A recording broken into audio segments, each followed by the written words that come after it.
أعوذ بالله السميع العليم من الشيطان الرجيم. بسم الله الرحمن الرحيم. الحمد لله الذي أنزل على عبده الكتاب ولم يجعل له عوجا قيما لينذر بأسا شديدا من لدنه ويبشر المؤمنين الذين يعملون الصالحات أن لهم أجرا حسنا ماكثين فيه أبدا وينذر الذين قالوا اتخذ الله ولدا ما لهم به من علم ولا لآبائهم كبرت كلمة تخرج من أفواههم إن يقولون إلا كذبا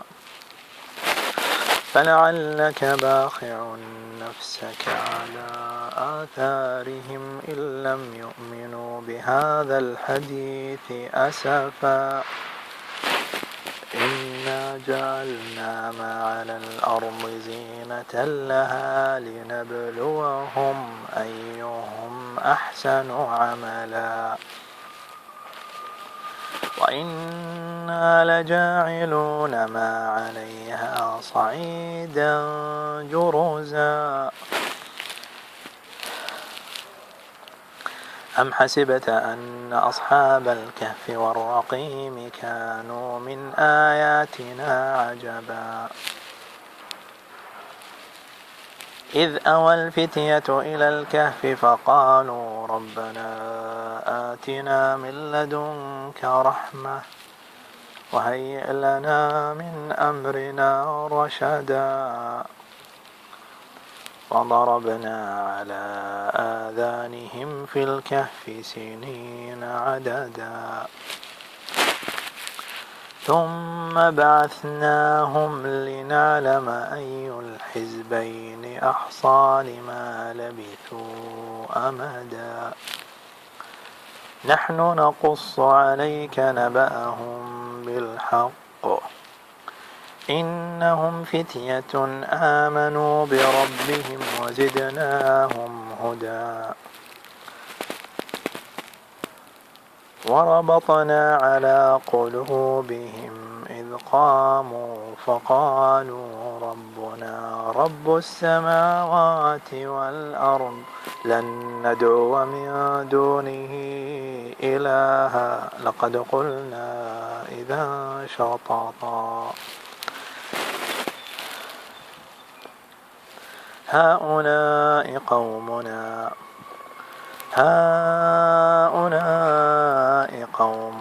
اتخذوا من دونه آلهة لولا يأتون عليهم بسلطان بين فمن أظلم ممن افترى على الله كذبا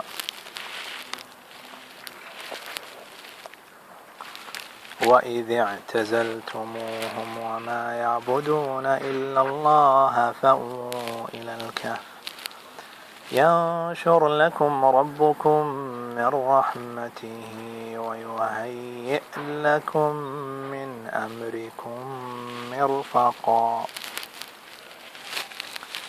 وترى الشمس إذا طلعت تزاور عن كهفهم ذات اليمين وإذا غربت تقرضهم ذات الشمال وهم في فجوة منه ذلك من آيات الله من يهد الله فهو المهتد ومن يضلل فلن تجد له وليا مرشدا وتحسبهم أيقاظا وهم رقود ونقلبهم ذات اليمين وذات الشمال وكلبهم باسط ذراعيه بالوصيد لو اطلعت عليهم لوليت منهم فرارا ولملئت منهم رعبا. وكذلك بعثناهم ليتساءلوا بينهم قال قائل منهم كم لبثتم قالوا لبثنا يوما أو بعض يوم قالوا ربكم أعلم بما لبثتم فابعثوا أحدكم بورقكم هذه إلى المدينة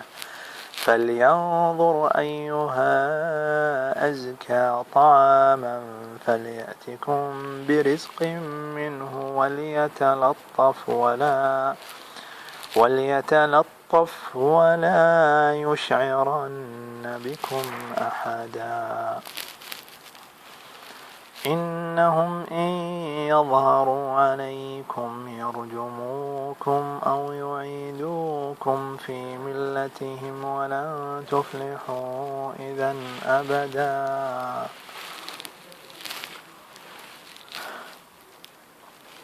وكذلك آثرنا عليهم ليعلموا أن وعد الله حق وأن الساعة لا ريب فيها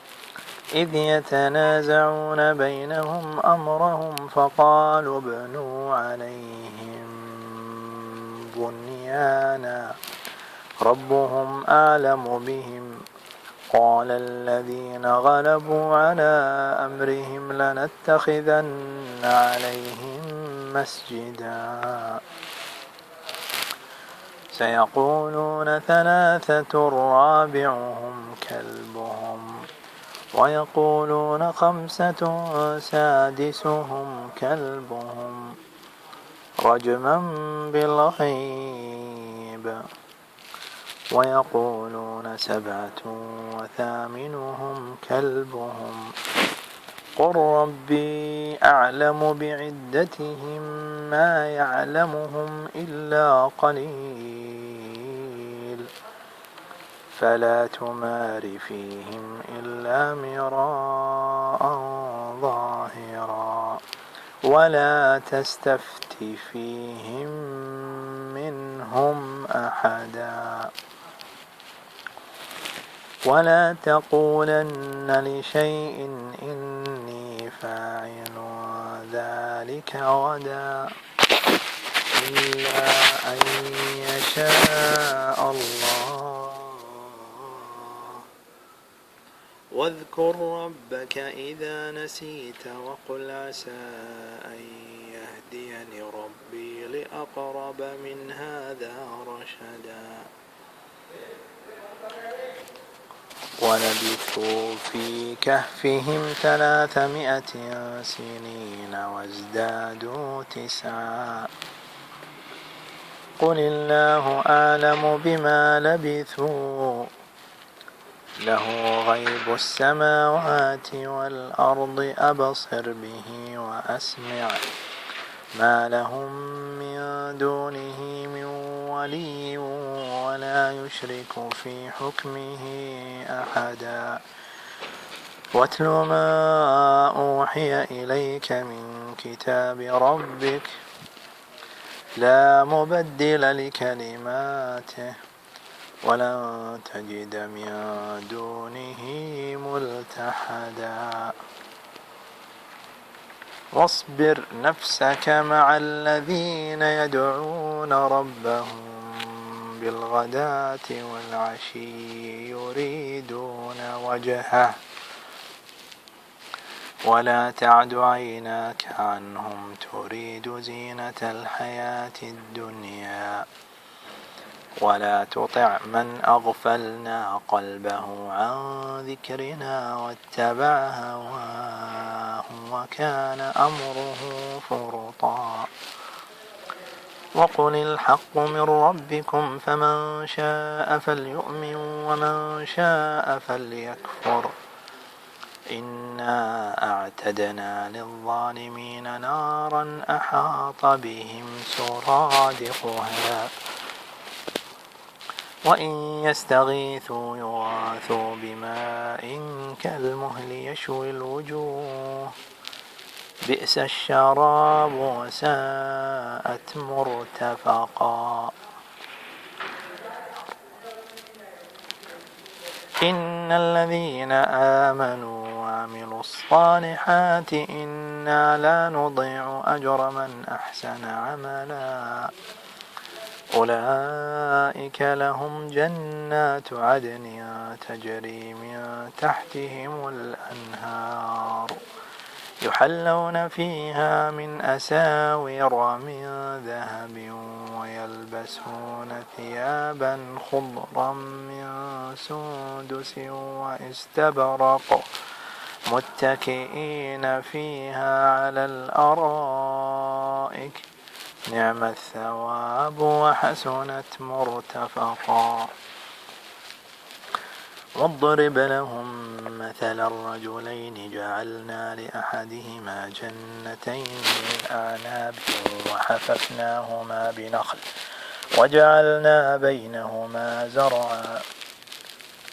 كلتا الجنتين آتت أكلها ولم تظلم منه شيئا وفجرنا خلالهما نهرا وكان له ثمر فقال لصاحبه وهو يحاوره أنا أكثر منك مالا وأعز نفرا ودخل جنته وهو ظالم لنفسه قال ما أظن أن تبيد هذه أبدا وما أظن الساعة قائمة ولئن رددت إلى ربي لأجدن خيرا منها منقلبا قال له صاحبه وهو يحاوره أكفرت بالذي خلقك من تراب ثم من نطفة ثم سواك رجلا لكن هو الله ربي ولا أشرك بربي أحدا ولولا إذ دخلت جنتك قلت ما شاء الله لا قوة إلا بالله إن ترني أنا أقل منك مالا وولدا فعسى ربي أن يؤتيني خيرا من جنتك ويرسل عليها حسبانا من السماء فتصبح صعيدا زلقا أو يصبح ماؤها غورا فلن تستطيع له طلبا وأحيط بثمره فأصبح يقلب كفيه على ما أنفق فيها وهي خاوية على عروشها ويقول يا ليتني لم أشرك بربي أحدا ولم تكن له فئة ينصرونه من دون الله وما كان منتصرا هنالك الولاية لله الحق هو خير ثوابا وخير عقبا واضرب لهم مثل الحياة الدنيا كماء إن أنزلناه من السماء فاختلط به نبات الأرض فأصبح هشيما تذروه الرياح وكان الله على كل شيء مقتدرا المال والبنون زينة الحياة الدنيا والباقيات الصالحات خير عند ربك ثوابا وخير أملا ويوم نسير الجبال وترى الأرض بارزة وحشرناهم فلم نغادر منهم أحدا وعرضوا على ربك صفا لقد جئتمونا كما خلقناكم أول مرة بل زعمتم أن لن نجعل لكم موعدا ووضع الكتاب فترى المجرمين مشفقين مما فيه ويقولون يا ويلتنا ما لهذا الكتاب لا يغادر صغيرة ولا كبيرة إلا أحصاها ووجدوا ما عملوا حاضرا ولا يظلم ربك أحدا وإذ قلنا للملائكة اسجدوا لآدم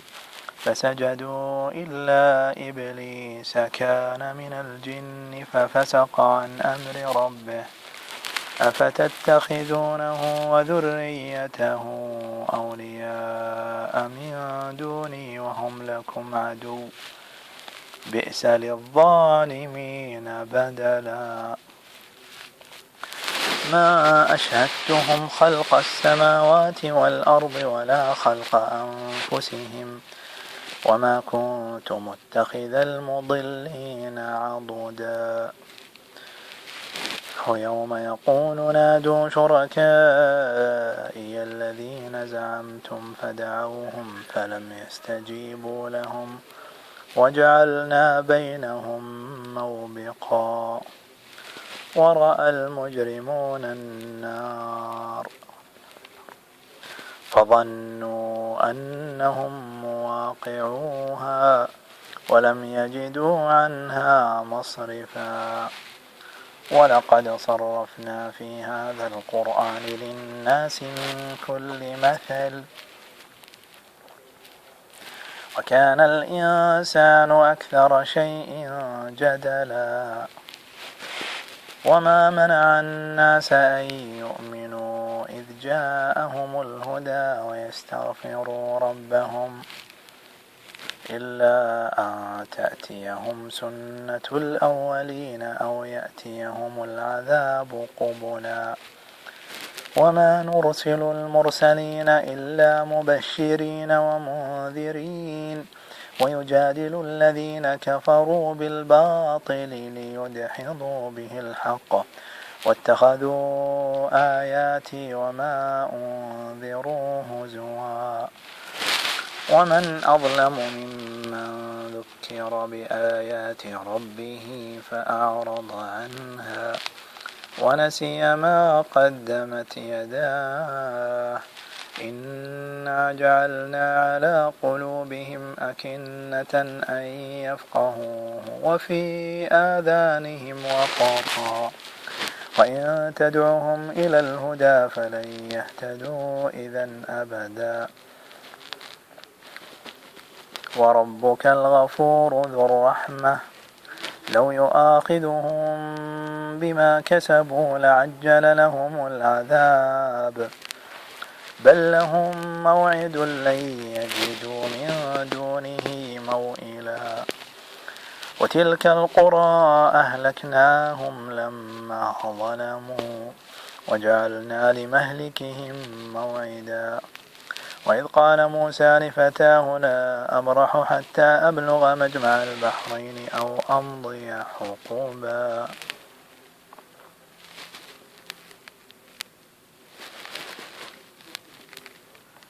فلما بلغا مجمع بينهما نسيا حوتهما فاتخذ سبيله في البحر سربا قال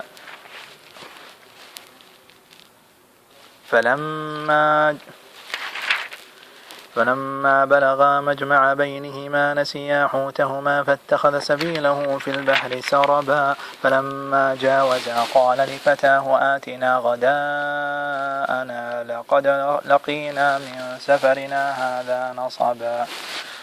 قال أرأيت إذ أوينا إلى الصخرة فإني نسيت الحوت وما أنسانيه إلا الشيطان أن أذكره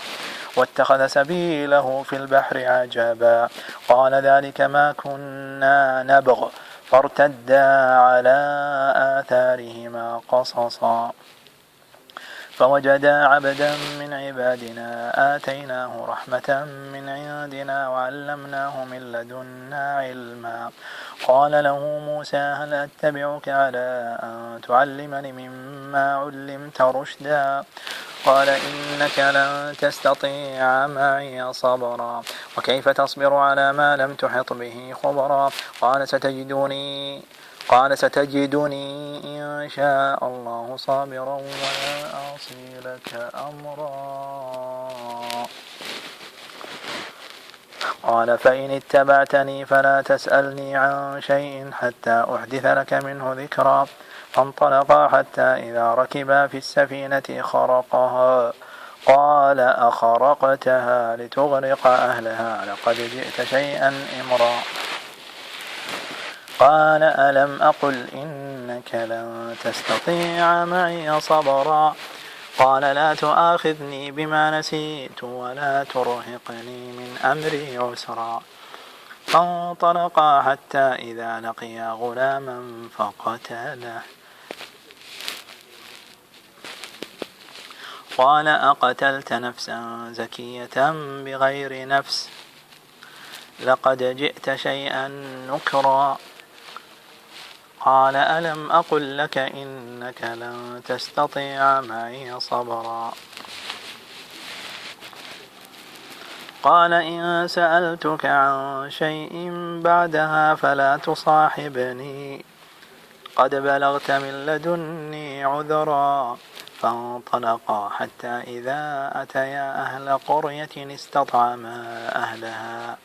فأبوا أن يضيفوهما فوجدا فيها جدارا يريد أن ينقض فأقامه قال لو شئت لاتخذت عليه أجرا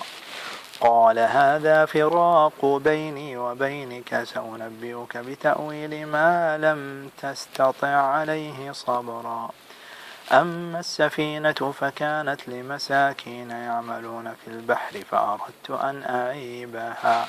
وكان وراءهم ملك يأخذ كل سفينة غصبا وأما الغلام فكان أبواه مؤمنين فخشينا أن يرهقهما طغيانا وكفرا فأردنا أن يبدلهما ربهما خيرا منه زكاة وأقرب رحما وأما الجدار فكان لغلامين يتيمين في المدينة وكان تحته كنز لهما وكان أبوهما صالحا فأراد ربك أن يبلغا أشدهما ويستخرجا كنزهما رحمة من ربك وما فعلته عن أمري ذلك تأويل ما لم تسطع عليه صبرا ويسألونك عن ذي القرنين قل سأتلو عليكم منه ذكرا إنا مكنا له في الأرض وآتيناه من كل شيء سببا فأتبع سببا حتى إذا بلغ مغرب الشمس وجدها تغرب في عين حمئة ووجد عندها قوما قلنا يا ذا القرنين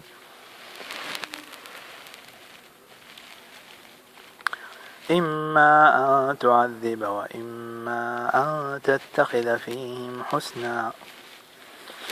قال أما من ظلم فسوف نعذبه ثم يرد إلى ربه فيعذبه عذابا نكرا وأما من آمن وعمل صالحا فله جزاء الحسنى وسنقول له من أمرنا يسرا ثم أتبع سببا حتى إذا بلغ مطلع الشمس وجدها تطلع على قوم لم نجعل لهم من دونها سترا كذلك وقد أحطنا بما لديه خبرا ثم أتبع سببا حتى إذا بلغ بين السدين وجد من دونهما قوما لا يكادون يفقهون قولا قالوا يا ذا القرنين إن يأجوج ومأجوج مفسدون في الأرض فهل نجعل لك خرجا على أن تجعل بيننا وبينهم سدا قال ما مكنني فيه ربي خير فأعينوني بقوة أجعل بينكم وبينهم ردما آتوني زبر الحديد حتى إذا ساوى بين الصدفين قال انفخوا حتى إذا جعله نارا قال آتوني أفرغ عليه قطرا فما استطاعوا أن يظهروه وما استطاعوا له نقبا قال هذا رحمة من ربي فإذا جاء وعد ربي جعله دكا وكان وعد ربي حقا تركنا بعضهم يومئذ يموج في بعض ونفخ في الصور فجمعناهم جمعا وعرضنا جهنم يومئذ للكافرين عرضا الذين كانت أعينهم في غطاء عن ذكري وكانوا لا يستطيعون سمعا أفحسب الذين كفروا أن يتخذوا عبادي من دوني أولياء إنا أعتدنا جهنم للكافرين نزلا قل هل ننبئكم بالأخسرين أعمالا الذين ضل سعيهم في الحياة الدنيا وهم يحسبون أنهم يحسنون صنعا أولئك الذين كفروا بآيات ربهم ولقائه فحبطت أعمالهم فلا نقيم لهم يوم القيامة وزنا ذلك جزاؤهم جهنم بما كفروا واتخذوا آياتي ورسلي هزوا إن الذين آمنوا وعملوا الصالحات كانت لهم جنات الفردوس نزلا خالدين فيها لا يبغون عنها حولا قل لو كان البحر مدادا لكلمات ربي لنفد البحر قبل أن تنفد كلمات ربي ولو جئنا بمثله مددا قل إنما أنا بشر مثلكم يوحى إلي أنما إلهكم إله واحد فمن كان يرجو لقاء ربه فليعمل عملا صالحا ولا يشرك بعبادة ربه أحدا.